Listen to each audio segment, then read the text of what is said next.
Ang Denver Nuggets na 0-2 sa start ng season kahit si Nikola Jokic at Jamal Murray merong best game so far sa season. Si Murray meron 22 points, 5 assists, 7 out of 14 sa field at meron pang 3 3-point shot. Si Jokic naman 41 points, 9 rebounds, 4 assists at 7 out of 12 naman sa beyond the arc. Buhat na buhat yung Denver.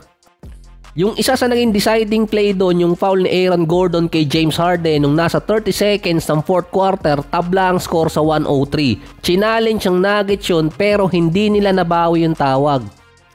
Parang naging questionable yung sinabi ng referee doon. No clear conclusion para bawiin yung tawag. Bumabalik talaga yung vintage Harden. Dahil dati nakakakuha siya ng foul kapag yung kamay niya isinasabit niya sa defender or inilalagay niya sa ilalim ng player.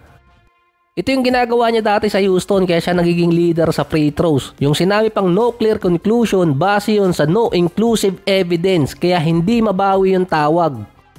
Hindi rin nila nasagot yung nirereklamo ni Coach Mike Malone na kung ano ang itatawag doon sa pagsabit ni Harden kay Gordon. May rule kasi na nilagay sa NBA na non-basketball contact noong 2021 pa. James Harden rule pa ang tawag doon. Ito yung hindi tatawagan ng foul kung sa tingin ng referee sinadya ng player yung magpasabit or gumawa siya ng hindi non-basketball move. Parang hindi ko na rin masisi yung mga referee. Sa dami ng rule na nilatag ng liga, hindi na rin siguro matandaan. Kahit yung rip-through ni Kevin Durant kapag ginagawa niya yun, may rule doon na hindi tatawagan ng referee ng foul or kaya tatawagan nila ng offensive foul si Kevin Durant. Hindi rin naman ngayon tinatawagan yun at parang pinababayaan na lang nila. Kahit yung mga commentator sinabing knowing sasabit yung kamay ni Harden kay Aaron Gordon kasi nga inilayo na ni Gordon yung mga kamay niya pero si Harden sinungkit pa rin at inangkla yung kamay niya. Nabigyan ng 2 free throw si Harden para makalamang sa game yung Clippers. Meron 23 points, 16 assists at 7 turnovers si Harden pero yung free throws bumabalik na ulit sa loob ng 2 game. 12 out of 13 sa game versus Nuggets si Harden pagdating sa linya. Mula nang inimplement yung James Harden rule noong 2021, mula sa 11 free throws per game, bumagsak yun ng nasa 7 or 8. Iba pa yung sitwasyon nung nasa Nets na kasama niya si KD at si Kyrie, or kaya sa Sixers na kasama naman niya si Joel Embiid. Yung last year, meron lamang si Harden na 4 attempts mula sa free throw area dahil may kasama siyang Paul George at Kawhi. Ngayon, nag-iisa siyang ball handler sa Clippers. Sa loob pa lang ng 2 games, meron siyang 11 per game sa free throw area.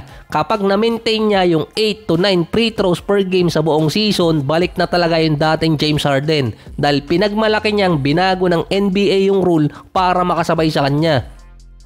12 points out of 23 points si Harden galing free throws. Si Zubac naman 24 points at 15 rebounds. Samantalang si Norman Powell 37 points, 7 3-point shot pa.